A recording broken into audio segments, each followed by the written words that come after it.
Hey everybody, this is a real quick video in case you have a Levoit VeSync Core 400S and you need to do a hard reset on it. Now you might need to do this hard reset for a variety of reasons.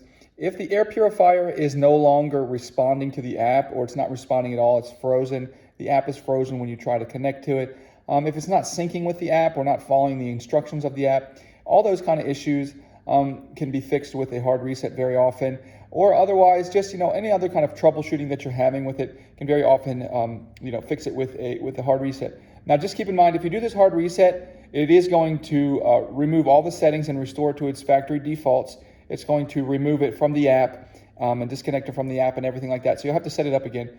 But if you want to do that, it's real easy to do. All you need to do is come in and press the power button, and you just press and hold the power button for 15 seconds. Just continue to hold it for 15 seconds.